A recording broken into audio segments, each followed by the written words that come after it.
listen to me. I know one thing, sunlight and beer. Okay? So green bottles and white bottles are different than brown. Why do they put beer in brown bottles? Due to the light distribution, it could live longer. Preservatives help as well. But I'm going to tell you, green bottles, when the guy used to go to the back and get me the steam whistle, within 2 weeks, that tasted like spring water. It was like champagne. Mayo Experience. Mayo Experience. Mayo Experience. Mayo Experience. Experience. Welcome to the Pat Mayo Experience Super Wild Card Weekend. Best bets, gold, silver, and bronze. You good people out there, help us out and smash a like and sub to Mayo Media Network and the audio podcast for the Pat Mayo Experience on Apple Podcasts and Spotify. Always goes a long way to help us out. Leave us a rating and review, 5 stars preferably. I mean, if you're not going to leave it 5 stars, don't do it. How about that? Just leave it 5 stars, okay? Thank you. And we'll continue to bring you all the free content that you demand in your lives. Rob Pizzola, it's not my favorite weekend of the year, but it's one of my favorite football weekends of the year. Yeah, I'm with you. I think the only thing that would change it for me is if they took the Monday night football game and they made like a Saturday triple header. If they had a Saturday triple header, Sunday triple header, hands down, I think best weekend of the year. Now it's a little bit debatable, but ultimately this is the best. It's just a great betting weekend, standalone games, tons to do from a live betting perspective. I'm pretty stoked for this weekend, Pat. Yeah, do you have I disagree, Rob. Oh. You need that Monday game, right? For all you degenerates out there, now it's a standalone game. Think about how much action they'll get on a Tampa Bay Philly game if it was a 3-pack instead of single game. People go, oh my God, what happened? I got to get more on this game, right? So these guys know what they're doing. Hell, I'd like a Tuesday game. Everything would shift earlier, right? Like if there was no Monday night game, the Sunday nighter would be like the chase of because you have 6 games, right? Yeah. That would be the chase special. Which I mean is not bad, but yeah, I get it. Like, I get why the NFL's doing it. I just would rather have things condensed to 2 days rather than 3. Okay, fair enough. Did you hit up the will Bill Belichick be who will he be coaching next year market yet, Cam? Not yet. I didn't see the Pete Carroll thing coming. I thought they were going to do it maybe one more year, but I don't know. We were talking about it last night on our shows. Maybe I don't know where Belichick wants to go. And who's going to hire him? And by the way, doesn't he have to go to a contender? He's only got a couple of years left. It's not like the guy's young or any stretch of the imagination. Vrabel coaching the Patriots, I think, makes sense from playing for that team. But I don't know. Where's Harbaugh going to go? Is he going to go to Washington? His brother's in Baltimore, close proximity. That actually makes a lot of sense. But what about Eric Bieniemy? So many questions. But I don't know, Pat. I have not made that bet at all. I got to think about it. To be honest with you, I'm not even sure if he's going to coach. I don't know if he ends up, like you said, he's so old that taking a year off probably means that he's done at that point. But here are the teams that have vacancies as of right now of this filming, Rob. Washington, Seattle, the Chargers, Carolina, Vegas, technically, because they had an interim coach, Atlanta, New England, and Tennessee. What do you think the best job of those 8 are? Just because of the draft pick? Well, it depends on whether or not Belichick's going to get control of the front office as well and being able to, pick player personnel like he was able to do in New England. Because if you are, then you don't mind a rebuild. You don't mind going to a team like Washington where you're going to have a high pick and you can kind of just stack these over the course of the years. But if that's not the case, then you want to go to a team that already has talent. To me, that would be the Chargers, where you already have the quarterback in place. And then you just kind of build the defense around him. And Belichick is known to be a defensive guy. So I don't think that's going to happen. I think it's probably Washington or Atlanta, personally, where he ends up. But it all depends on what teams are willing to give him. Because with the Patriots, he did a really good coaching job. But man, this guy, he couldn't draft a receiver to save his life. Every single receiver they drafted was a miss. They drafted offensive linemen 2 and 3 rounds too high, pretty much every draft year. He's just not that great with player personnel. So I can see him just being a stubborn guy and I need it all or else I'm not getting anything. And maybe that means he doesn't end up getting anything. And you guys know the Chargers, they're tighter than cussed, right? These guys aren't going to spend. So I don't know what kind of money you're looking for. Ask Geoff about the Spanos family. God, these guys, sometimes you get rich by being tight. And these guys hate to spend. I don't know. Out of those guys, though, I think Belichick wouldn't he take a little bit less just because he's made money over his career? Whereas a Harbaugh, you guys know about Harbaugh. Like Gabe and I talked about it last night. This guy's a god. He can run for office in Michigan. What, 25 million? You want to be a big fish in a little pond? Stay there. JJ McCarthy might come with Harbaugh. Wouldn't it be interesting, Rob? I was thinking about this last night with the guys on the show. Harbaugh, and then Washington drafts JJ McCarthy, his quarterback. Like, who knows what's going to happen, right? So a lot of question marks here, but I think the Chargers make sense, but I don't know how much money Bill wants, and I don't know how much they're willing to pay to get Bill. One like real outside scenario that I can see happening as a Cowboys fan is Dallas loses to Green Bay this week. They axe McCarthy. You're so right, Ryan. And Jerry Jones brings in Bill Belichick. Yes, I agree with that. You know what? That's actually a wicked answer. Yeah. Like if something happens, like he crumbles down the stretch and Green Bay wins and just walks on the field. Jerry, I thought you were going to be safe there, Mike, but now I got to tell you, you're gone. Right? And then Uncle and Bill. If you're going to fight, Jerry Jones is all about bringing in like the big name, right? He's not going to bring in like an offensive coordinator or defensive coordinator for their first coaching stint. He's going to go after someone that's out there that's going to move the needle, so to speak. So Rob, I hope that doesn't that guy. happen. You got to tell that guy to stop doing radio, TV, whatever. Like imagine being the coach of the team. Everything's going good. Yeah, Max got his job's pretty safe. Like, dude, how about you don't say anything before these games? Like, it's almost like he's like got this guy in a basement tied up, and he's just like, okay, if you do well, don't bother me. I'll let you go today. I'll let you live. I'll let you eat. I'll get you some fast food. If not, I'm going to put a bullet in you. Like he puts so much pressure on this team. Shut up. Stop doing media. Just let these guys do their thing. It's annoying. It's bad, but it could always be worse. Like, at least he's not throwing his hot drinks on fans in attendance. Oh, what, Carolina, that situation? Yeah, those guys are just like they're like a flag football team. Two-hand touch. Are you surprised with all of the teams that were like, I mean, to see Belichick go, everyone kind of anticipated that. I don't think anyone saw the Vrabel thing coming. And Cam, you even mentioned with Pete Carroll, it's not like they had a disastrous year by any stretch of the imagination. I'm shocked Robert Saleh kept his job. No, Pat, great point. Salah's, I think, the worst out of them all. Here's the thing, though. Pete Carroll's been a guy like every year, and we talk about this. John Schneider's done great in the draft. They have some really good weapons. And the problem is it's the same thing with Seattle every year. They just spin their wheels. The situation with Geno didn't work. Pat, I got to believe you. In disagreement, I knew Vrabel was done. Like his time in Tennessee, you could kind of see it was over there. I think he had other plans to move on. And I think he did a wicked coaching job. Rob talked about this in many shows this year. Who gets more with less? Vrabel. Like, he's actually a real good coach. As for Pete Carroll, the guys he's a great guy. Like, I don't even, like, he's one of those, he's a substitute teacher that you could, like, throw spitballs at, F off, shut up. You go, okay, guys, I love you. Don't worry, we'll get you got to do your homework. Just please read chapter 3. That's like Pete, right? They put on their earbuds after like 8 years. Oh, here's Pete, the same speech. Great guy. People like him. But after a while, the players kind of like mocked him. It's like, what's this guy doing? He's doing the same thing all the time. It's just great guy. It was time for him to move on. I think they should have showed him respect and let him play out his contract one more year and then say, you know what? You got us a Super Bowl, right off into the sunset. That's how I would do it. But business guys are dicks. They don't live up to their word. Rob, the Feinberg made the point with Vrabel that he would almost be better off for him, like his style of coaching, that we don't really know if he's a high-end coach with a great team and like leading a super talented team to the Super Bowl, that he's almost, it feels like he's destined to take crappy teams and make them good. Yeah.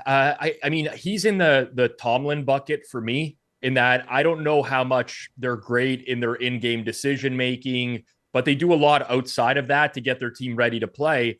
And I think the record as an underdog over the course of the years is a testament to them being able to get their team up for specific games. I don't think we can just ignore like the last year and a half for Mike Vrabel. The Titans weren't very good. You can argue about personnel. They didn't have a good O-line. They have a bad secondary, but ultimately you got to evaluate all of this. And I think he went from being considered like elite to maybe like above average now. And I'm not trashing him in any sense of the imagination. That's not even fair, Rob. You're working with a beat-up Ryan Tannehill that played receiver in college that has been murdered in this league. Will Levis, who eats mayonnaise with his coffee, not ready to play. And you drafted Malik Willis, who's definitely not ready to play. That's not on Vrabel. That's on their staff. And you agree. Like, he's like, you give this guy a team, Pat. I'm not sure if Rob will agree, but I think Vrabel is a wicked football guy. Like, I think he'd be perfect for New England, Rob. The problem is What's he going to do with that talent, the quarterback position? But I'll tell you one thing, those fuckers will play for him. So my thing is like, if you want to evaluate a coach, in my opinion, one of the best ways to do it, and this is just from a gambling perspective, but take what the season win total was at the beginning of the year and how they fared relative to that. And for a while, Vrabel was well above expectation. The Titans would go into the year at these low win totals. He'd outperform. They'd be challenging for a division title. This year was the opposite for them. And now a lot of stuff went wrong, but you wonder if he's just lost it a little bit or his tactics within that team are just no longer working. It could be a combo of many things. I just think that if you're going to fire Vrabel, you have to have like a lot of candidates ready to go that you think are going to immediately be an upgrade on Vrabel. I honestly don't think that there's very many out there. And if there are, I don't think the Titans are the team that's going to be competing to get those guys with the amount of vacancies that there are in the NFL. Excellent point, Rob. Well, it's funny just the way that everything rolled out with all of the news that it struck me, and this is probably not what the case is going to be, but it seems like they made a decision on Vrabel the moment they saw that Art Smith was going to be available. Maybe they'll bring him back. God, that guy. That sounds like something the stupid Titans would do, though, doesn't it? Yeah. Yes. Oh, yeah. I mean, there's money at play here, too, in some of these organizations. Some of these organizations don't want to go out and spend a ton of money on a coach. They'll look for, like, the serviceable option. It could happen. I mean, the Titans' offense under Arthur Smith wasn't bad. Like, he got a lot out of Tannehill. Like, that is something that I can see them talking themselves into. Well, it worked out here. He went somewhere else. It didn't work. Let's bring him back into this situation. It could happen. It's an outside shot. But Arthur Smith, man, that guy, watching him at the end of that game with Dennis. Now, granted, he has a right to be mad, I think. Team looks like okay, fair enough. You know what? You're a professional player. Stop being chilled. Like, this is another thing. This isn't some kids league where you get a fucking participation badge. You're in the best league ever. And if you can't take it up, suck it. In the old days, Rob, they used to run up the score 63-0, laugh at you and kick you in the dirt at the end of the game. But it's different. It's going to get tougher. What's different? Running up the score is Cam, running up the score is one thing. Having the team line up in victory formation like they're going to kneel the ball and then score a touchdown is something completely different. Yeah, but who did Dennis Allen learn that from? Sean Payton was the worst at that when the Saints were good. They'd always lay it on thick. They laid it on, but they lined up at the line of scrimmage like they were going to lay it on. You at least could send your defense out there and be like, we're gonna stop this. They didn't come out looking like they were going to kneel the ball and then score a touchdown on that play. That's a little bit Bush League. Well, Jameis was the one who called the audible on that, though. I'm pretty sure. Yeah, Jameis did. He did. The team was defending him after the game. Blame Jameis. He's got crab down his pants. Well, they just wanted to get Jamal Williams a touchdown. I mean, it's like whatever, I get it, but like just hand the ball off to him out of like a jumbo set or something like that. So at least the Saints could play defense. They were just caught off guard, and it makes the coach look like a complete asshole. So I get it, but Arthur Smith, he gone. Also, how did Dennis Allen keep his job? That's a great point, Pat. This guy, I don't know, like the Saints at the end of the year, Dennis Allen, and I've said this forever, in my opinion, one of the worst coaches in the NFL. He tried to give away a game to the Bears. They're like, he doesn't even know the 2-point conversion chart. Like, it was a disaster. I'm watching this going, this is like kid stuff. Like, it was actually really questionable. Like, I'm like, is anybody watching what's happening here? This is not right. He's an absolute stooge. I don't know what to tell you, Pat. I think he's a horrible coach. Rob, it's going to be interesting if Seattle goes after your defensive coordinator, Dan Quinn, who has a very interesting relationship with the Seahawks in the past. That could be an interesting hire. I know you guys aren't really down with defensive guys, but Dan Quinn was very successful when he was with the Seahawk organization. Yeah, maybe we'll poach him. Well, before I ask the burning question here, I do have odds on the next Patriots head coach. Vrabel is the favorite at 3-1. Jared Mayo, my brother, is 4-1 to be the next head coach. Brian Flores, 7-1. Bill O'Brien, 10-1. And Eric Bieniemy at 12-1 are the ones right now. So I guess my question is to you guys. If it was you, Cam, and you had full reign, just it would be team dependent, I suppose, depending on the talent that you had. But who would you want to hire as a head coach? It's a great question. I'd go with Vrabel. But from a betting perspective, I think Eric Bieniemy is a very interesting bet at 12 because here's what's going to happen. If Harbaugh comes, Washington is a very interesting destination. They basically promised Bieniemy the keys to the car. He'll leave, and if New England offers him something, you're getting a 12-1 bet where a guy that could be maybe in the Mayo hole at 4. Like, you know what I mean, Rob? I'm not sure if you agree with that, but Bieniemy's been waiting for a gig forever. He was gonna get it after Riverboat Ron, and now there's all this talk that Harbaugh might go to Washington, this guy might go to Washington. So I'm just saying, from a gambling perspective, that 12-1 looks real juicy to me. I think Bieniemy around the league is like, people think he's an idiot. I'm not saying he is. I'm not, but he has had so many opportunities to interview for jobs and he doesn't get selected. I think in like the inner circles around the teams, they just don't think he's head coaching material. I don't know what the reason is. Throw it out there though, but how is Dennis Allen, like, in his track record, any better than? And we haven't seen Eric Bieniemy. This is the whole thing. Maybe he isn't the smartest guy, but there's a lot of idiots coaching in the NFL, right, Rob? But hold on. I don't think that it necessarily has to do with being smart or being stupid. There is a real skill to interviewing well. Like whatever Brandon Staley told the Spanoses during his interview, it's like, all right, this guy sounds like he knows what he's doing. Let's go with him. Yeah. And just other people don't present that way. It's no different than in the content business. People listen to me for picks, and I have the worst fucking picks alive. Then you have someone who's super sharp, but they stutter their words, can't look directly into a camera, and it's unwatchable, so no one listens to them. Yep. You're right, Pat. We're in the entertainment business, but I don't know what we need to do. So if all these guys are shapeshifters and wow, great in the interrogation room, maybe it's time for teams to get a lie detector test in there when they're interviewing these guys and find out, you know, what levels we're in. Oh, this guy's that's bullshit. That's bullshit. Okay, he's good. He's pretty slick. But there's also being able to know what to do and being able to execute that. And those are very different, especially in the workplace, right? There's a lot of people that they generally have good ideas, but then you tell them, you know, go execute, go act on this. I'll give you X amount of money or this amount of time. And they just can't get the job done. And that's possible with the Brandon Staley case. But I mean, Vrabel's a good coach. I look around the league, and if you're going to go around the league and you just separate coaches into buckets, to me, it's just very simple. You separate them into like former offensive guy, former defensive guy. And you look around nowadays. But there's another bucket of that, and Vrabel's in that bucket of football guy. That I don't necessarily know what he does, but he is an excellent motivator for, like, he has the intangible of getting guys to play for him. And there are a couple guys like that. I think that's who I would want as my coach. Not necessarily Vrabel, but that style of, like, Pete Carroll's exactly what's Pete Carroll implementing besides getting people fired? Nothing.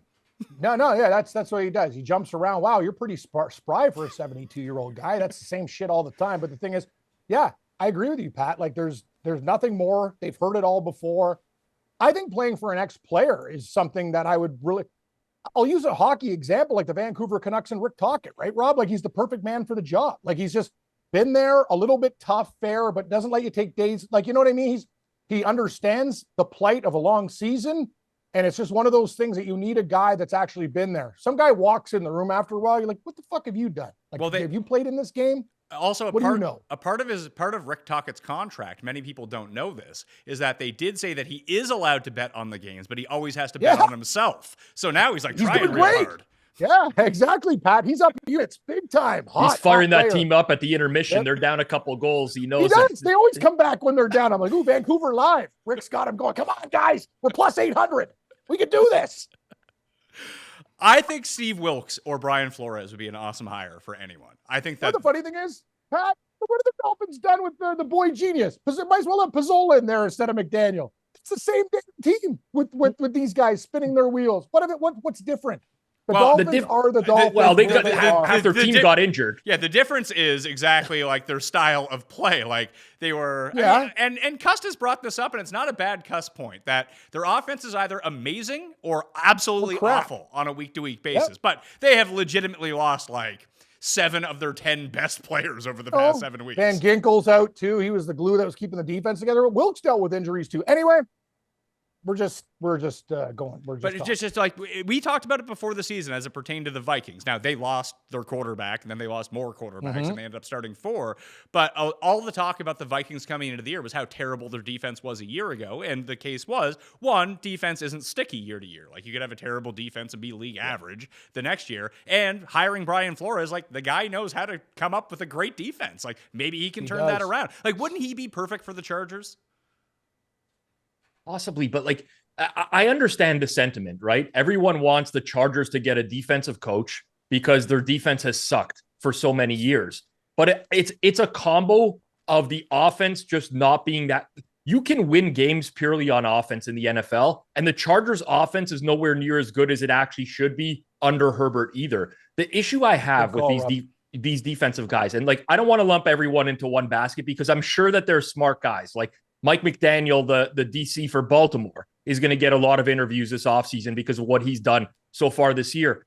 But I don't want a guy, if I'm cheering for a team, I don't want my coach to have a 4th and inches at midfield and punt the ball. Well, to you me, don't want Pete Carroll then. I don't want Pete Carroll. I don't want Mike Vrabel. That to me is just outdated thinking. It's like just common sense. Every fan knows what to do in those scenarios because the league is adapted, but some guys are just old school in that mentality. A lot of the defensive coordinators are like that. It's trust your defense. Brian Flores, when he had a very brief shot, did this. If Dan Quinn goes to another team, he sucked in these situations before as well. So to me, it's like find the most progressive offensive minds. Everything else will fix itself. And a lot of that stuff is fixed at the coordinator level too, right? It's not just the head coach who's going to fix a defense. You can bring in a good DC, elevate someone from within the organization as well, and that tends to fix it. So that's just my perspective on it. But I'm looking for the best offensive minds. And if you look at the best teams in the league, typically speaking, they're going to have offensive-minded head coach. So you think that the best coaching candidate for any of these teams is disgraced sprinter Ben Johnson? Yeah. I think Ben Johnson Cheat all the time.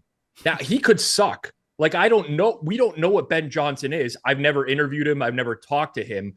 But personally, I don't think Jared Goff is very good.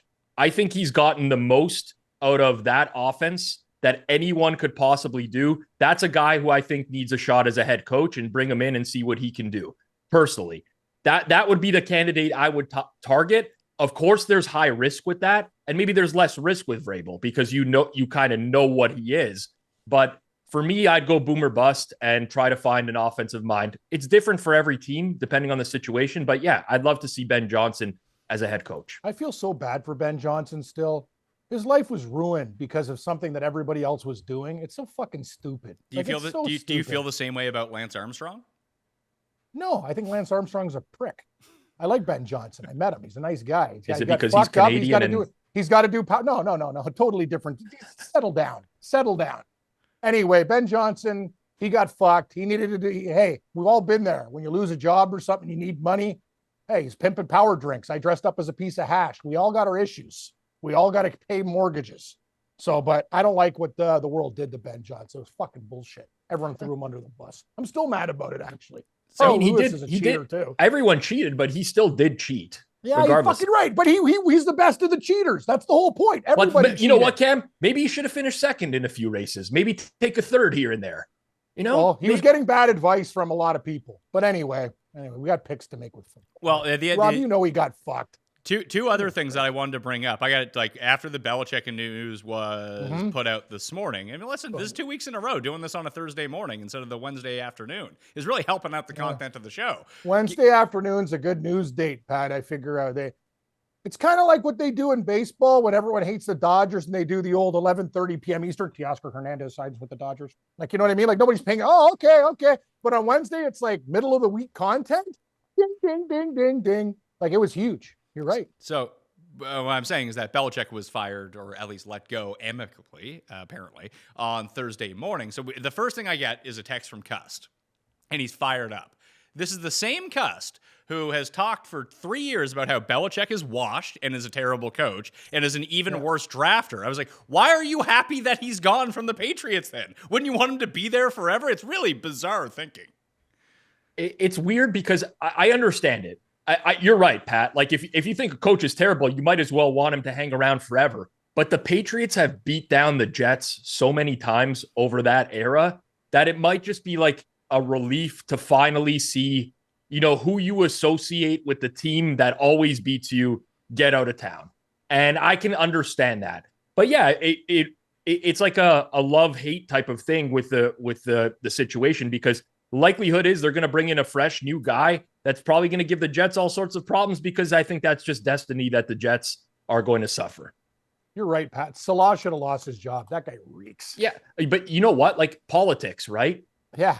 This is my thing on Salah. All those starts early in the year where Zach Wilson was terrible, right? And he comes out after the game and he's like, "Oh no, this is not on Zach. Zach played a great game." Do you think he's watching these games and he thought that? Like, that's coming from ownership. It's coming from management. That's like, hey, you know what?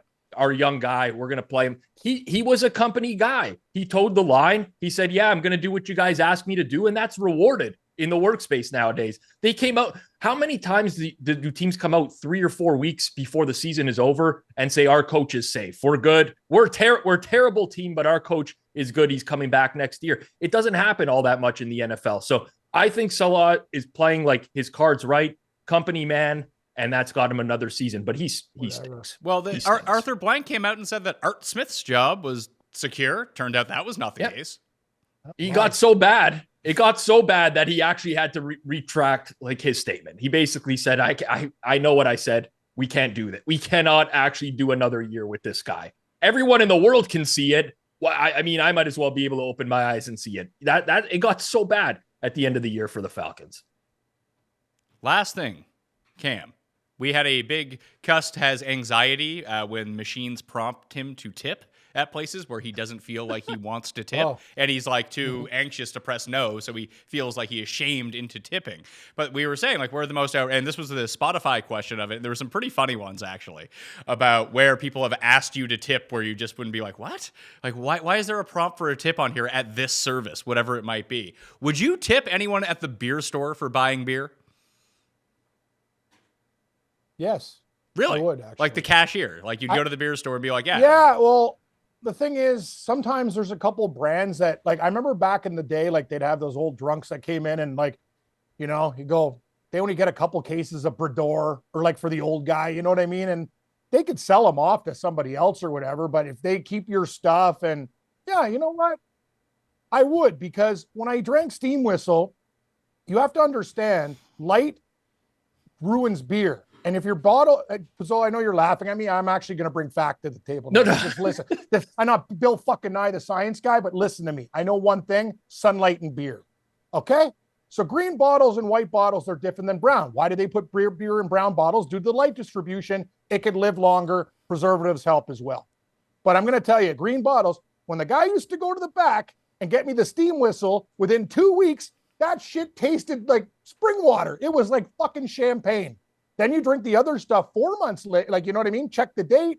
And I'm like, it's not as good because the sunlight got to it. It's old. It's not fresh brewing, right? You got to get that fresh stuff, especially back in the day when they were a smaller company. So yes, Patrick, if he did the work, went into Beer Mountain, found me a fucking one with a good sticker, I'm in. Well, hold on. Well, let's pump the brakes for a second. I think you're describing a pretty unique situation that someone is doing you a favor and going out of their way. I do it all the time. Sure, you do. Listen, I go to the liquor store, I buy a beer, I go to the cashier and walk out. Dude, like if they prompted me, like, hey, you should tip. Check dates on beer. It's very important. It's very important if you're drinking special beers. I buy the beer. I put it in my fridge. It just kind of stays there until like people come over. Pat, I'm going to tell you something, buddy. There is a difference between a 3-month stamp and a fucking 2-week stamp that'll blow your mind. I'm sure there is. I know what it's not something I'm super concerned about. But I'm bringing my point. People go, okay, I'm a psycho. No, it's actually a savvy move. And if the guy actually found a new case instead of giving me the old shit at the top, that's fine. I'd give him $5. Who cares? Yeah. Like, why are these people in restaurants? Why do I have to tip them? That guy is providing a service for you. Yes. So my point was, you walk in and you buy a bottle of vodka. You take it off the shelf. You walk up to the cashier. You put it on. You go to pay for it, and it prompts you because you're paying with a card. It's like, oh, do you want to tip 20% on that? It's like, no, I don't. It's your fucking job. We're already paying. My fucking trunk for $20 vodka, not $80 vodka. You should be giving me money because you're ripping us off. Every time I go to the liquor store, you got to bring brown ones. Back in, like, it's disgusting. I buy 3 Red Claws, a bottle of vodka, and a few bottles of shit wine. It's not even good wine. It's like Malbec, $15 bottle. It's not like the third, vintages. I'm in the J. Lore section. Yeah, fucking $200 just to walk in a liquor store. I can go to Buffalo and fill my cart for $200 fucking bucks. No, they don't get tipped. The beer store guy does because he's doing a specific Fair thing. enough. He's hunting for me. Okay. But you know, you also notice how those machines, the lowest percentage tip increases like every year. Yeah. Good call. I was out this week and the lowest I don't mind tipping. I'm a generous tipper as well. I don't want to say like but 20% is the minimum option when you're paying credit card is a joke. It's an absolute joke. I don't care if anybody hates me. Like, I have an Uber driver that got me lost. He's not listening. Why should I tip you? It was the worst fucking ride. You almost got me killed. You almost hit the guardrail. You're right behind this truck. You should be giving me money. You took my life into my do you want to give Aston a tip? No, I want to fucking wring his neck. That's what I want to do. And I want to call them and say, you need another job where you don't have fucking wheels. Ride a bike. Actually, a bike's got wheels. Dude, walk. Guy's a menace to society. I've had so many fucking stupid Uber drivers that can't find anything. Why have a job if you don't know the fucking streets? It's like working in construction. You don't know what concrete is. Fuck. Let's recap last week. It was bad. It was really bad. You hit gold. You were the one gold pick that hit. I trolled Rob for taking Carolina once again. No, I'm not. No. Sorry, Pat. I know I'm talking. After this, I'm just going to shut up and get a coffee and show Rob the Italian stuff for your heartburn. Rob made a great pick last week with Carolina. No, he didn't. A great pick. You got to listen to me. 1 inch away from a touchdown. So many opportunities. Tampa Bay scored 9 points in the game. They didn't get fucking 1 point. We fumbled out. DJ Chark fumbled out the back of the end zone. He should have won the game outright. The fact they didn't cover is disgusting. They didn't even score a point. Rob, I will defend your pick. I know it says wrong, and I know you can't go up to Johnny Knuckles and go, no, that's something you should get your money back for. How's that sound? Demand refunds for sure. Yes. But listen, Carolina, refund. There's a middle ground here because I know what Pat's gonna say, and he's right too. You bet shit teams and shit things happen to you. I get it. It happens in life. So when you're betting Carolina, as I do, you're taking your life into your own hands, or you're not. You're putting it in someone else's hands at that point, and anything can happen. But my God, like this, how many times? I swear to God, I don't think I've ever been on the right side of a fumble out of the end zone. Every single one of these fumbles that goes out of the end zone that results in a turnover always works against me. Yep. There was that one. The Panthers scored a touchdown that got called back on an illegal shift, and then Bryce Young fumbled on the very next play.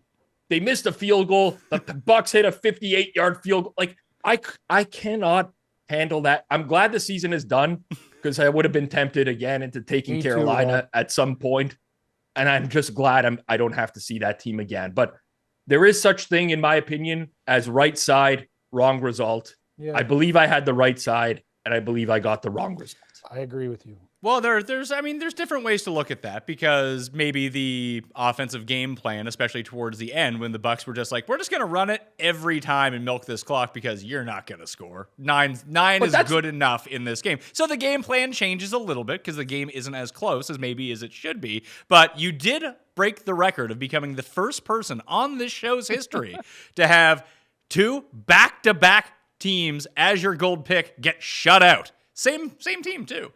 Wow. Yeah, it's both the Panthers back-to-back weeks. I mean, I don't even know what to say. Okay. I don't know what to say. They've cost me. I have no regrets. And Patriots didn't exist this year. Let's just say I'd be doing a hell of a lot better in life. I won money on Panthers games this year. I won money on Panthers games this year.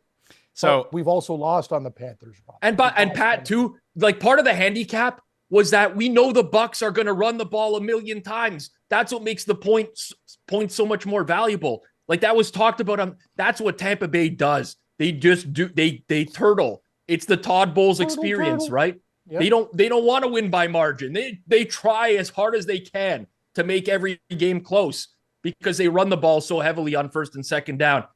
Anyways, I'm going to need some of that medication that Cam is taking, whatever the Italians gave him for heartburn or whatever, because it's coming. It's called Stabbing. So it's basically the same as that other stuff you give me at the wedding. I think that shit's got alcohol in it, though. That's what makes it better. It's an aperitif, and it's got alcohol. Fuck, you can't lose. Dude, imagine Pepto-Bismol was 20%.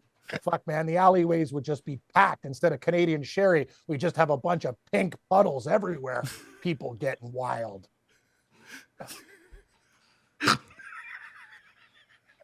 Hey, Pat, you've seen that move before when I lived up in Yellowknife. Fuck, man. I'm like, wow, Canadian sherry. Like, a lot of people are cooking. No. That's the cheapest liquor. That's right. It's $5 a bottle. Drinking it like Aquavelva.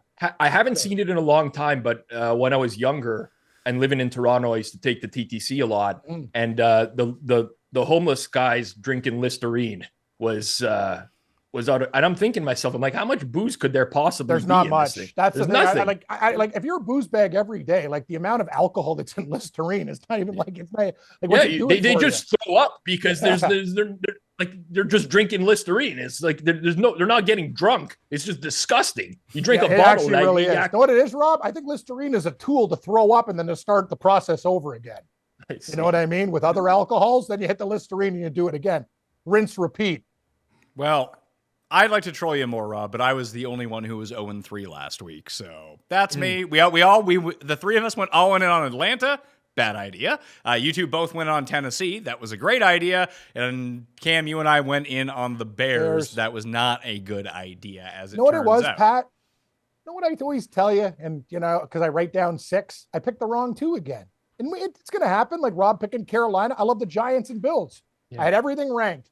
Tennessee, Giants, Bills, but I also like Frank Falcon and Bob Bear. So we took the wrong teams, but what are you going to do? At least the Titans won our gold pick, and I'll take it. Sometimes it's just the number too, because you get the hook, right? I think we were like very enticed by like the 3.5 with Atlanta. It's like, and anyways, it is what it is. Same thing with the Bears. They were 3.5 as well. Just it happens. Green Bay played good. You get suckered in. Green Bay played well. Fortunately, despite me losing all those bets on the weekend, my account is overflowing at the moment, Rob, because our futures ended up coming in. So I have the recap of our futures best bet show that we did 3 days before the season started. We went, because I had the Run the Sims best prop of the year in there as well as a gold pick. That hit. Chris Olave over 1,050.5 yards. Rob, you hit your gold pick. Drake London over 825.5 yards. Mine hit Panthers under 7.5 wins. Cam, you were the only one. You had Saints to win the division, and that did not win. No, that was a horrible. Is my gold pick? Yeah, that was your gold pick. Oh, you should probably just tell me to leave and never come back. No, it's all right. You won your silver. You won your silver. Until the last week. Okay. See, that's the thing. Anyway, we're not going to have the mineral chat. I'm happy to get on the fucking podium. Gold, silver, or bronze. Let's go. That's what I look at the Olympics. I'm like, just try to get third. I'd love to be on the podium. Third is good. You get a medal. You hit Bengals under 11 wins. Yes. That was your silver pick.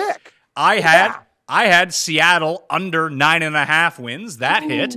Rob lost his Lamar Jackson under 3,500 passing yards, however. Ooh. You bet Part of against what was baked into that was the possibility of Lamar getting hurt because of his style of play. He didn't run as much this year. I actually very much remember Pat taking the under on Seattle. It almost led to a Cam meltdown on the show, if I recall correctly. I told him I thought Seattle, he got a really good number. Remember, because Seattle, things were Pat. That's a great point to give up to the gamblers listening to the show.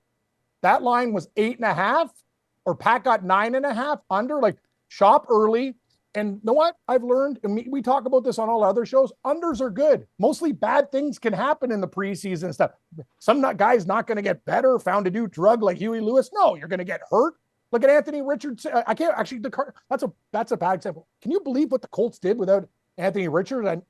I know that was a very popular bet. His rushing over, right, Rob? Like one of the most popular props. And yep.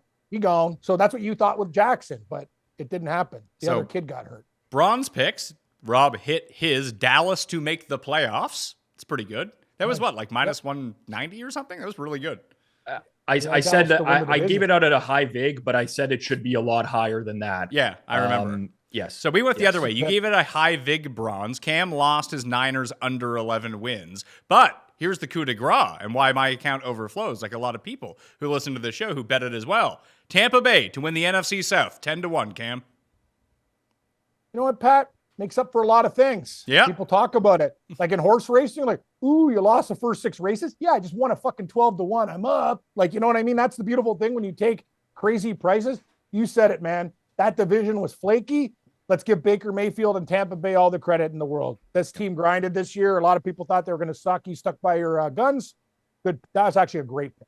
Well, it's not that, and to reiterate the case, it's not that I thought the Bucks were going to be good, because they're not good. It's just I thought Atlanta and New Orleans were going to suck as well, and then might as well just Carolina reeks. might as well just take a coin flip here.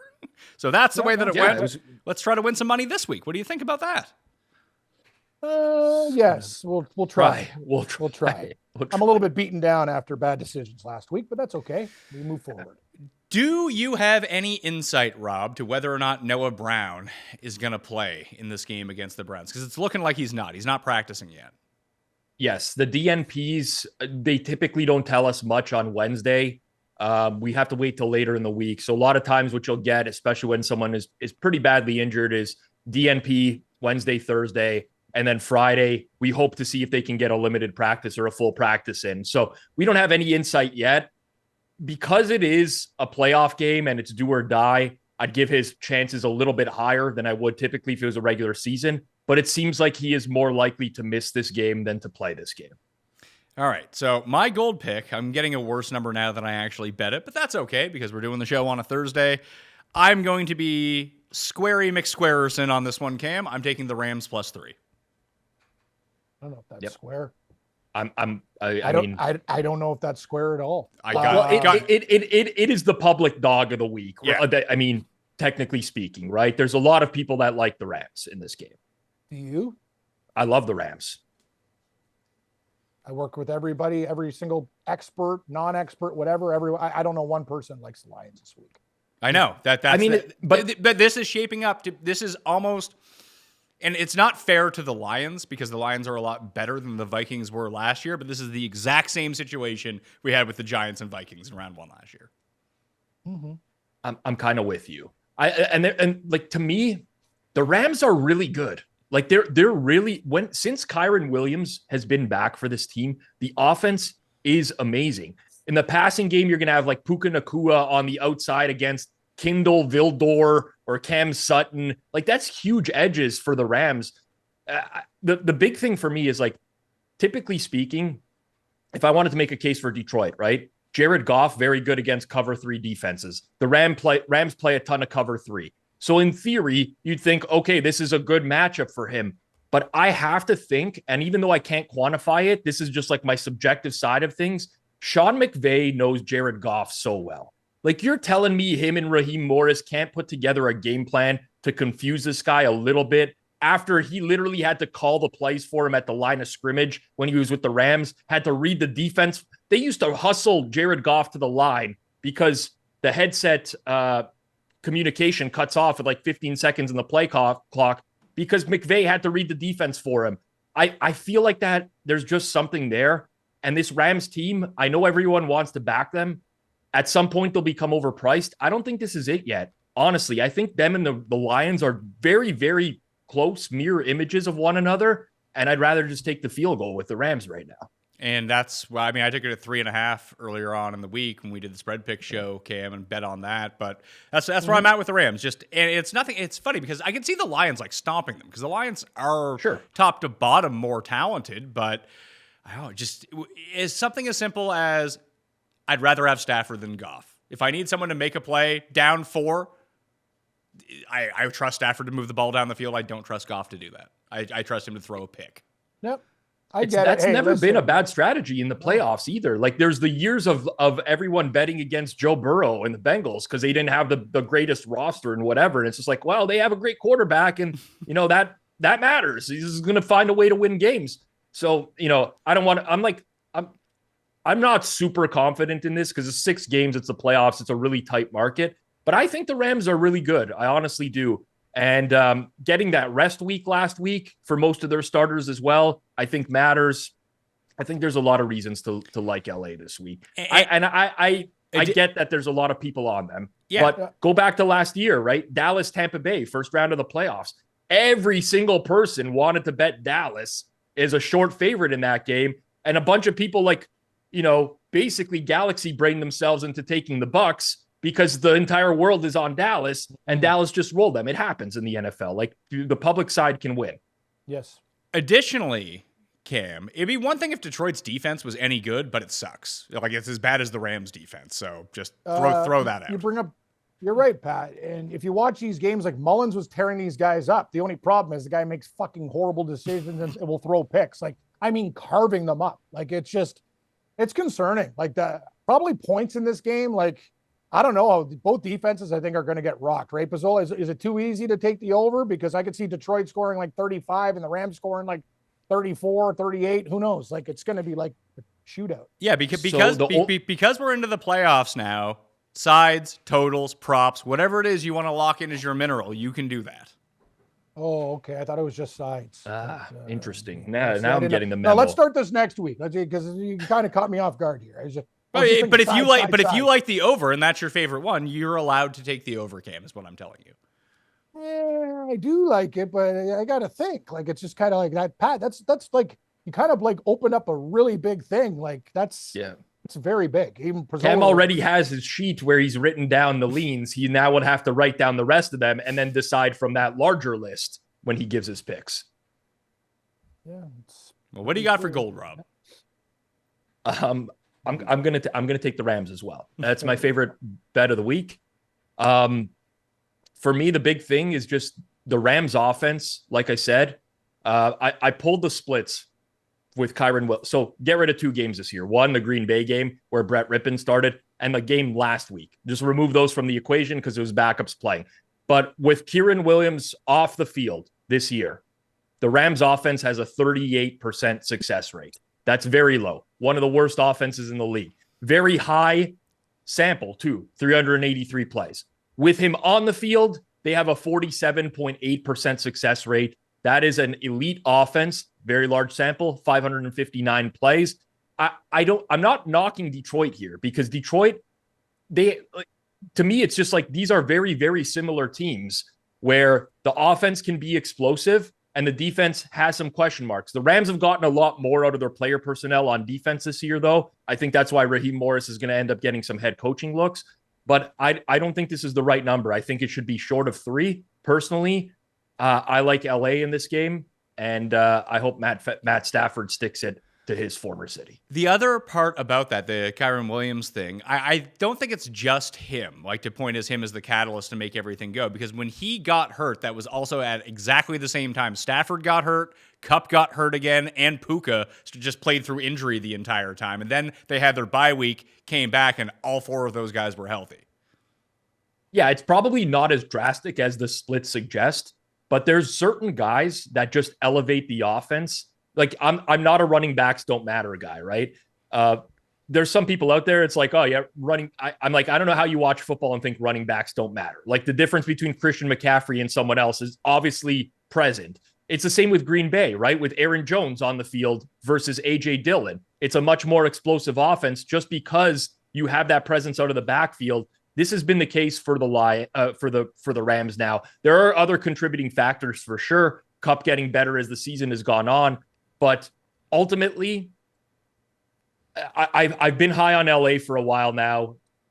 I mean, really, if we look at the second half of the year, LA's down game was where they lost at Baltimore in overtime. Yep. Aside from that, they've been playing they played really well in that game as well. It's been a very consistent theme for them now. So I'm not ready to jump off just yet because, I mean, candidly, there's no reason to after 2 months of really good performances. Gold pick, Cam? Actually going to do something opposite to what you guys think. I'm taking chalk. I'm taking the Buffalo Bills as my gold pick. I like the Everyone likes Pittsburgh. I like Pittsburgh. I don't. Pittsburgh sucks. Yeah, the but Buffalo Bills are going to take Pittsburgh and fucking put them in a pretzel and win this game by 23 points, in my opinion. I don't care about the weather. Rudolph on the road. Pittsburgh's got a running game. Buffalo is going to annihilate these guys at home. That's my opinion. I think the spread's 10. They could have put up another number, got Pittsburgh money. Bait line to me, but I'll take the Bills. Backdoor touchdown could exist, but I think they win this game by, at worst, I'm thinking 13 to 17 points. I'm taking the Bills.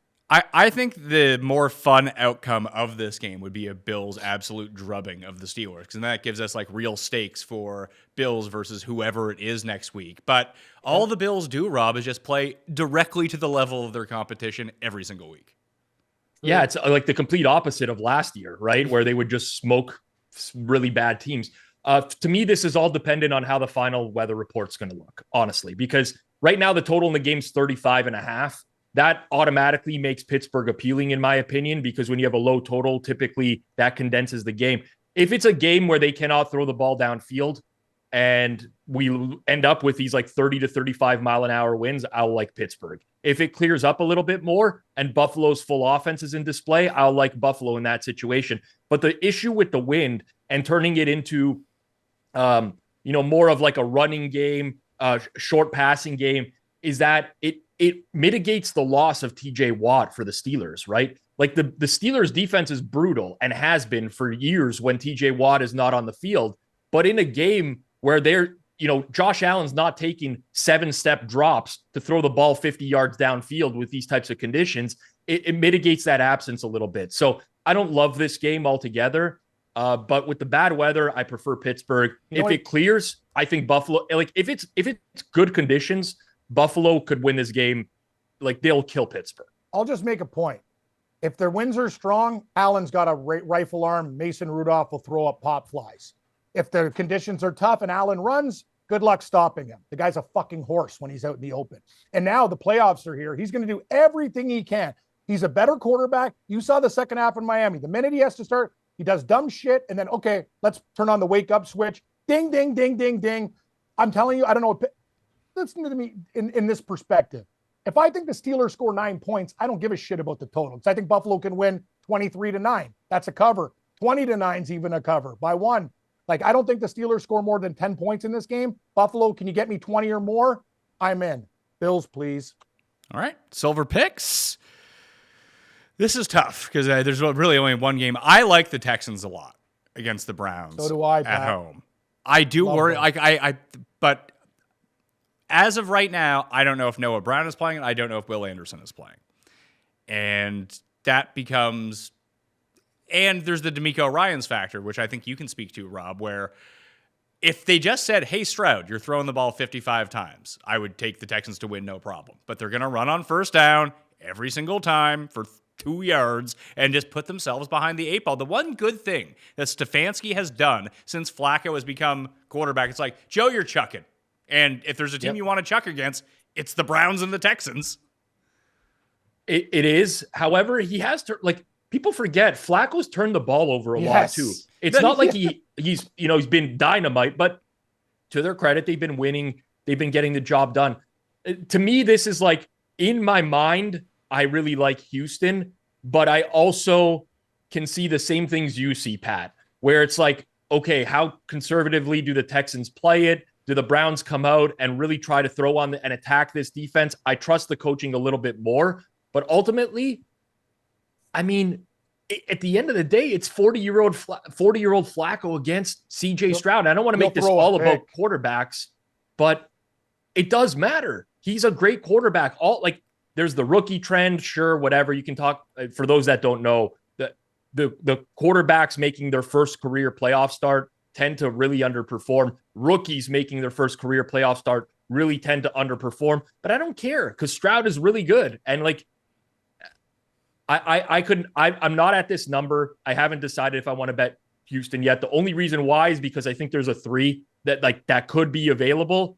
And like, we're not losing much if we wait. Well, okay, if the number goes from 2.5 to 1.5, we've lost, a little bit of value.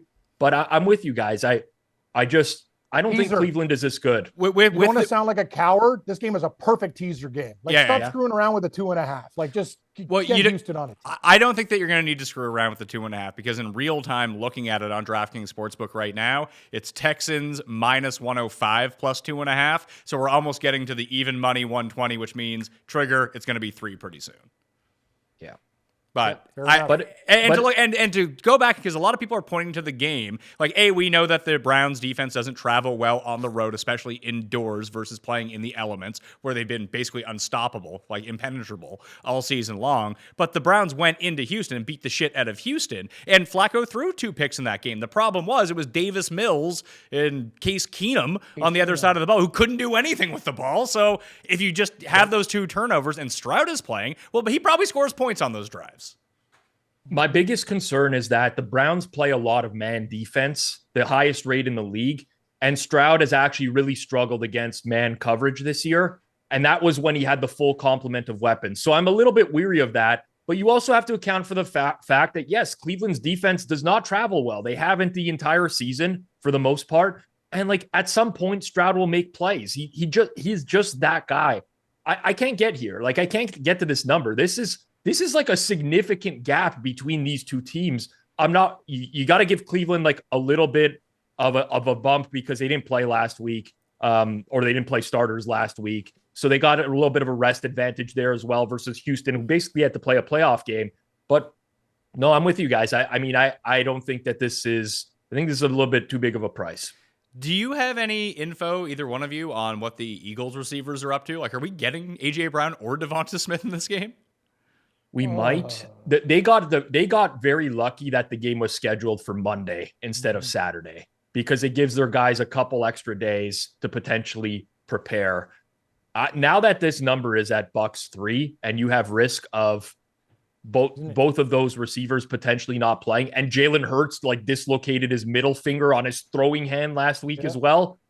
I mean, the Eagles are bad, man. Like I don't know that they can just flip a switch. I really don't know that they can just flip a switch. This is really setting up well for Dallas.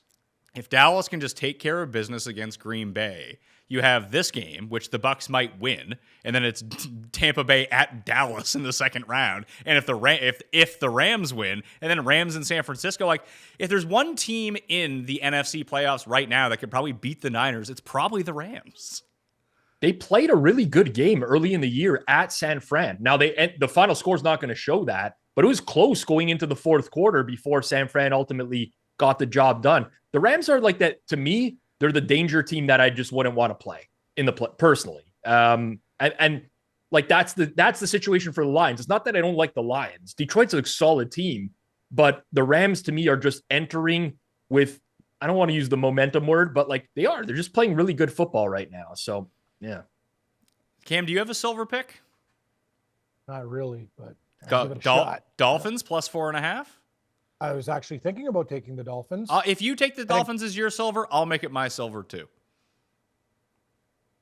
Is that incentivizing him to do it, Pat? No, Pat. I like peer pressure. You're telling me to do something, I'll do it. Let's do it. Miami plus 4.5. You want to skip school and get wasted? I'm in. Let's go to the arcade. It's just Here we go. Super cold weather game. I don't. This is a thing.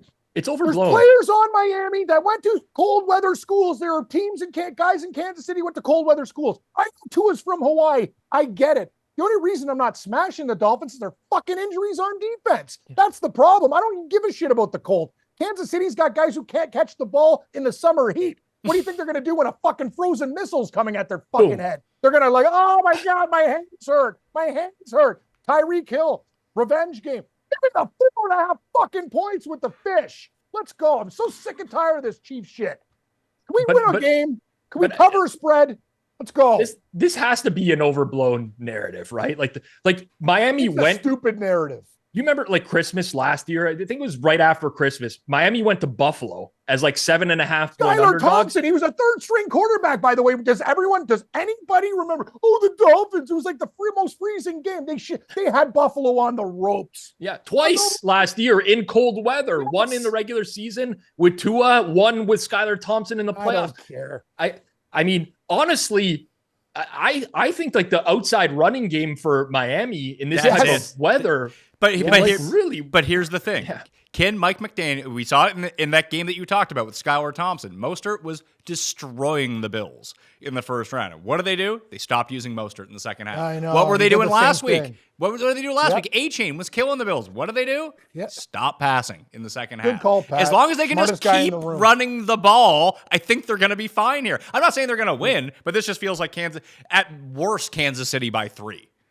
It's 4.5. We're getting 4.5 now. Yeah. That's a big number. Like, not even 3.5, 4.5. Like, Pat's right. Like, I'm betting Miami out of principle, Rob. I'm really scared with Van Ginkel and all these other injuries. Yeah. But you know what? Hey, man, Bruce Irvin now. Bruce Irvin with the Dolphins. Oh, my God, really? Yeah, but I'll tell you the Dolphins signed Bruce Irvin this week. He doesn't like people. And if he finds one way to, like, a guy misses a block, Patrick Mahomes is down on that turf, he might not get up. Yeah, so I know Bruce Irvin very well with the Seahawks in West Virginia. That guy's a killer. So we got Melvin Ingram, we got Bruce Irvin. Maybe Robbie Chosen will get this hurt this week, and they bring back Michael Irvin to play receiver for them next week. I hope they do. He'll catch the ball in the cold. I'll They tell also you, Justin Houston as well. Like they're trying to revamp the pass rush going into the playoffs, right? Whether that's going to happen or not, that's the scariest thing. Like what makes Mahomes is his ability to extend plays and his sack avoidance. He's just very good at that. That's against good pass rushing teams. Now what happens when you can't rush? I don't know. But if the weather's this cold, it actually does really affect the ability to throw the ball. Historically speaking, like we're talking 0 Fahrenheit. Like these are frigid temperatures. Yeah, this is ice cold. Arctic This is weather. very different. And in a game like that, one of the things that I pointed out, and you should, I put the clip up on Twitter, Cuss rant about how the Dolphins have 0% chance of winning this game. It's all Chiefs. Excellent. The freest money you could ever find is the Kansas City Chiefs. And maybe he turns out to be right. But the speed of Miami in frigid temperatures with no traction on the ground, like a defender might fall down and they go 90 yards. Like, I don't see anyone on Kansas City doing that besides Pacheco, maybe. There's like 8 guys on Miami who could do that. This game sets up for Miami, Pat. I actually think like it's just one of those things. You're right. If they just find an effective run game and pound, and they can, Mostart's been good. What's Tyreek Hill going to do? I know he's dropped a lot of balls, probably hard to catch those balls in the cold. You know what I'm thinking, guys? Quick hitches, right, Rob? Like, quick look, get out of your hand quick. Ding, ding, ding. Basically, the receiver is an extension of the running game. And you get it out, and you get it out fast. So ding, ding, ding. Keep them off the field. So Miami's game plan offensively is going to be the 2004 Patriots.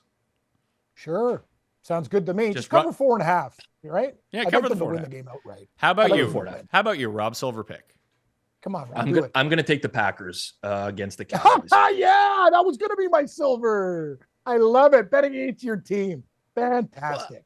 Well, I mean, I think it's just too many points. Like everyone wants to talk about Dallas at home this year, how they put up a lot of they will probably score on the Packers. The Packers defense isn't very good, but a lot of that was built off of like this really easy schedule for them where they were just attacking these really bad teams. Even when they caught the Rams at home earlier in the year, the Rams had a bunch of injuries. Stafford gets hurt in the game.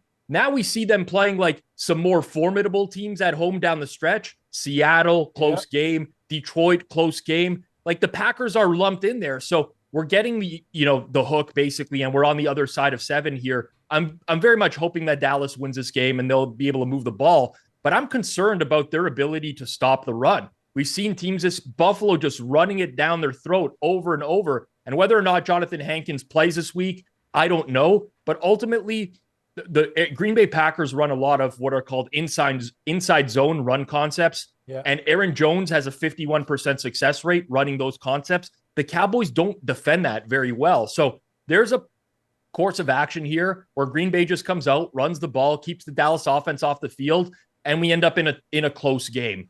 So I just think the Cowboys are a little bit inflated here. Agreed. Based off of their track record at home, which was built off of beating up on a lot of bad teams. Yeah, like look at their division. The Giants, the Commanders, the Eagles are like hanging on, like they got a broken wing. So, but even that Eagles game, Cam, like the Eagles fumbled 3 times on the Dallas side of the field in that game. You're so right. You know what, Pat? You used peer pressure to get me into Miami, but I would like to switch my minerals, please.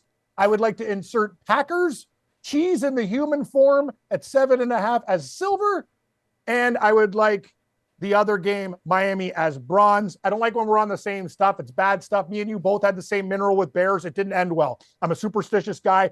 Give me the Dolphins in the bronze hole, and I'll take the Packers silver. Okay, well, that works for me. There is one problem to your theory, and I like your theory about Aaron Jones and how he can really make this offense go, especially against this Dallas defense. A.J. Dillon isn't practicing. He did not practice on Wednesday. He missed week 18. He's had this broken thumb. He suffered a stinger in week 17. However, if he is active, they will use him for reasons unknown, and it will hurt their offense.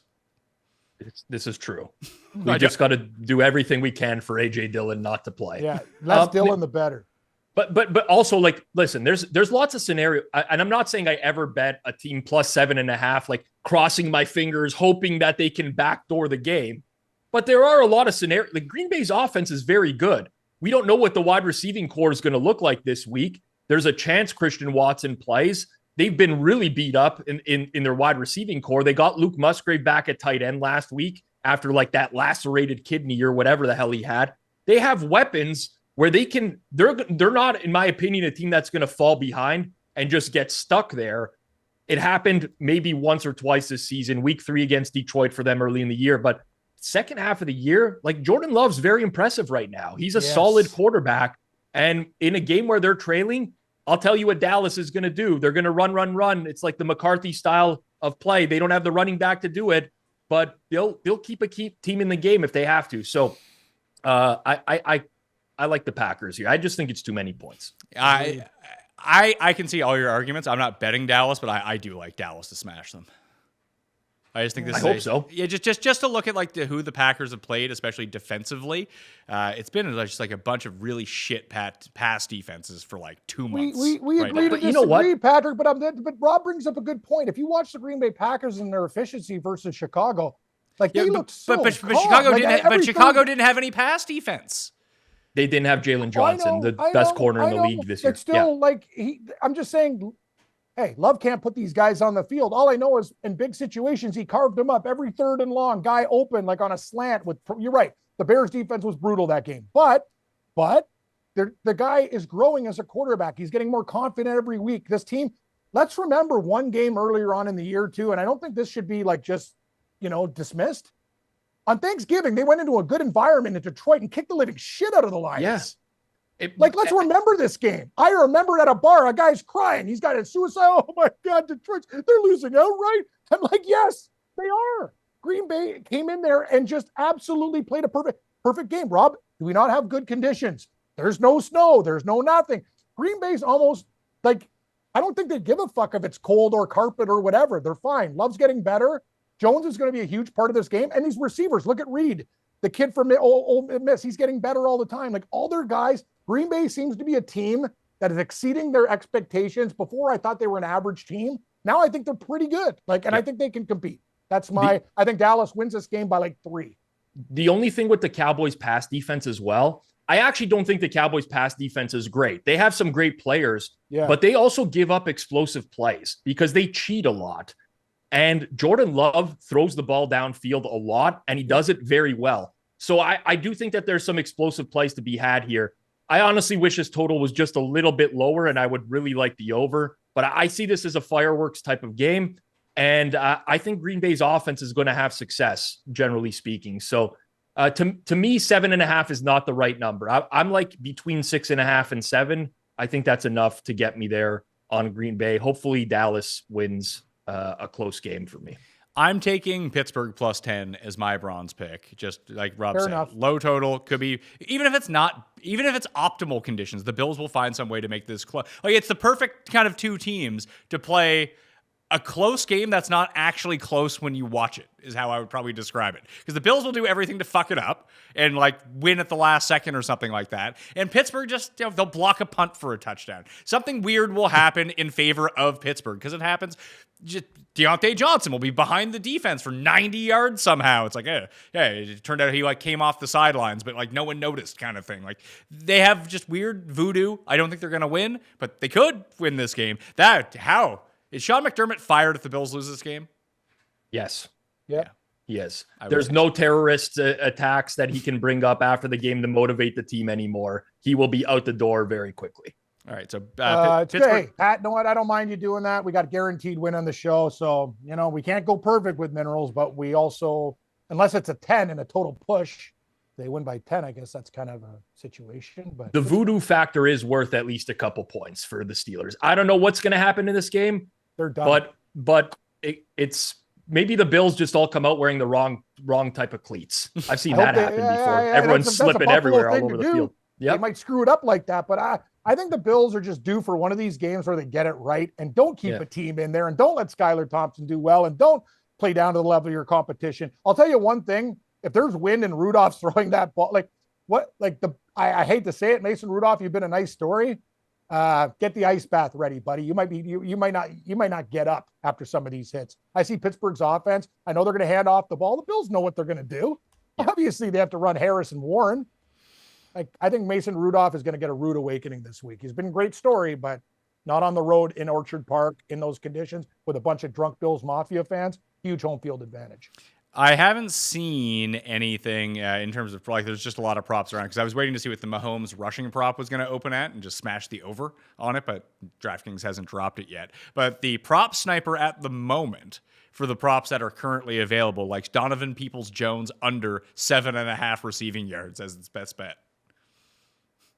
Peoples-Jones? Yeah, I mean, he's not getting much run. He gets like 10 to 15 snaps a game, if that. But now, but I guess the thinking would be why he's probably posted that high is because Khalif Raymond probably isn't going to play in this game. Obviously, Laporta probably not going to play in this game. Just extra snaps for him on the field, I think would be it. But I think Jameson Williams is going to be back, which is who he's really competing with for snaps. For sure. Yeah, I mean, I think that's a good look. I mean, yeah, he just doesn't get target. I'm pulling up the snap counts now, the targets, even, and with Jameson Williams back, I'm with you, Pat. I see that there. I also do see a number for Patrick Mahomes. It's 25.5 over rushing yards. Yeah, but that's 25.5. Oh, I love that over. That's at DraftKings right now. It's actually the best price in the entire market right now. I was just on How's that he not game. going to get there? He could literally get like one run where he just decides the old trick, pretends to go to bounds, bitches because he gets hit right on the line. Nice 24-yard run right there. Classic Mahomes. Oh, you hit me on the line. Yeah, maybe don't walk the tightrope, you motherfucker. It literally just got bet up in real time to 27 and 27 a half. Well, you better hit it now. Yeah. Like, see, that's the problem. We're losing money here. All right, Fire. give us a bronze pick, Rob, so I can go bet this.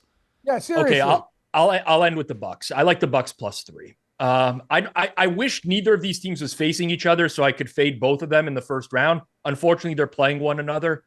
I'm just so low on the Eagles relative to everyone else.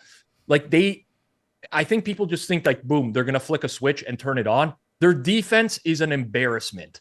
Like Matt Patricia, this guy was building rockets. He was going to work for NASA, but he can't figure out how to run a defense in the NFL. Everywhere this guy goes, the team gets... I wouldn't trust that guy with a popsicle stick shit, Matt Patricia. Oh, you remember another one, Rob? This guy's classic. Hey, Pat, listen to this one.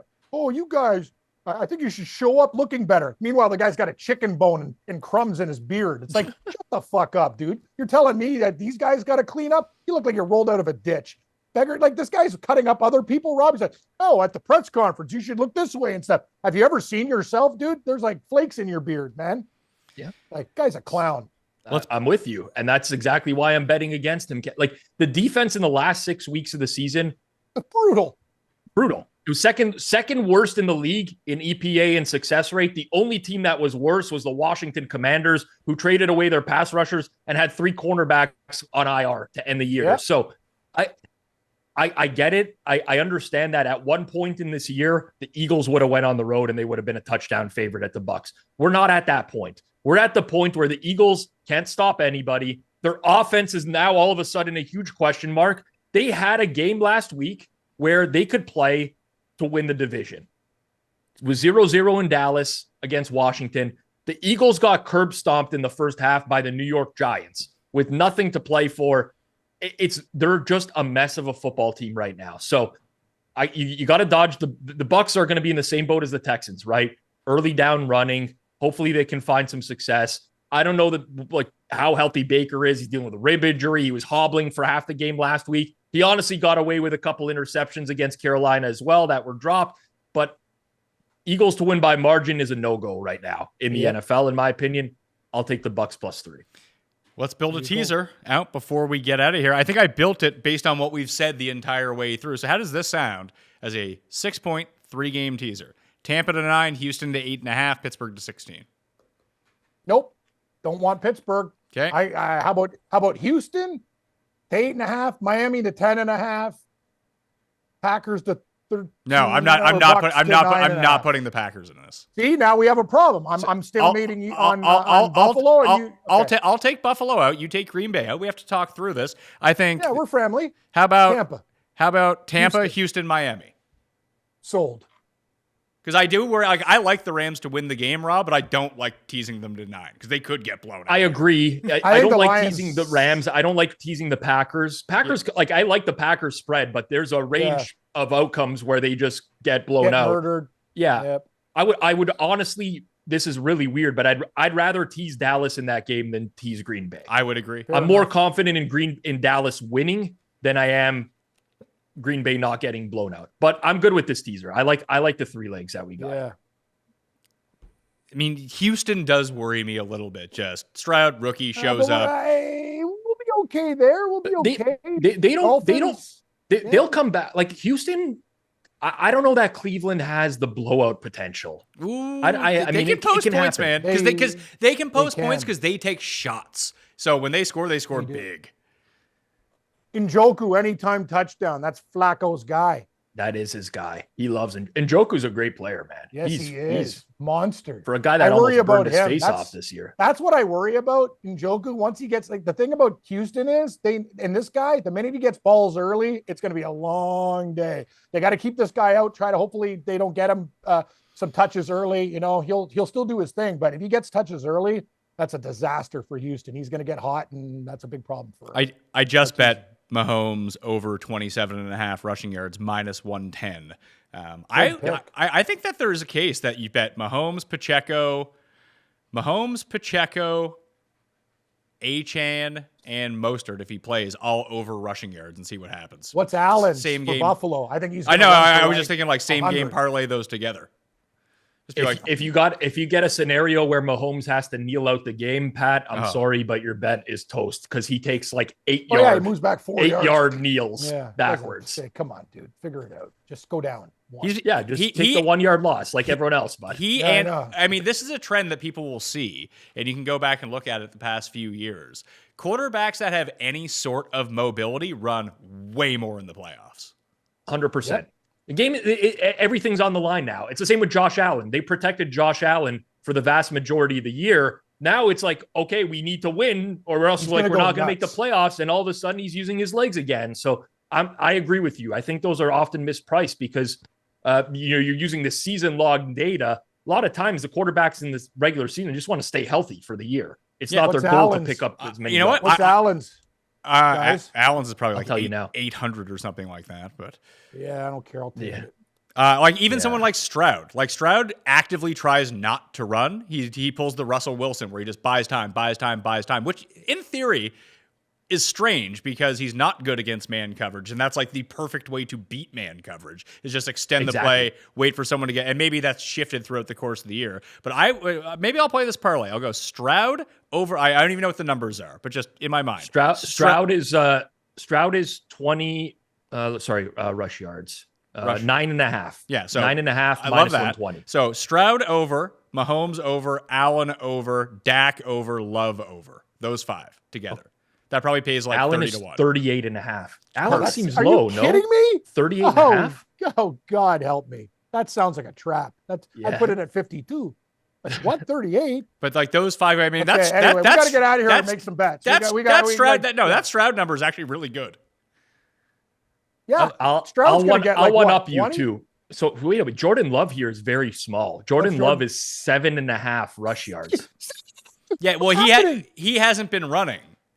Except for the one time against Carolina, I bet him under rushing yards, and he had this weird broken play and like broke 3 tackles and beat it by a yard. That sucked. However, he hasn't been running a ton. That's why it's down. But he can run, and that's just sort of the thing. In the playoffs, he's now going to push it. I just decided right now on the spot that I am going to fire a dart at every single quarterback anytime touchdown scorer this week. Oh, for the same reasons that you mentioned, Pat. I think you're more likely to get a guy that maybe down at the goal line, 5 yard line would be less reluctant to run the ball in the regular season with everything on the line. I like the quarterback rushing angle. Don't take Rudolph. Why? Don't take Tua. You get Rudolph down to the 1. That guy's a big body, man. Yeah, well, it's funny because Tua feels like the least likely candidate to do that, but his like anytime touchdown is probably like 10 to 1 or something crazy like that. Where is it?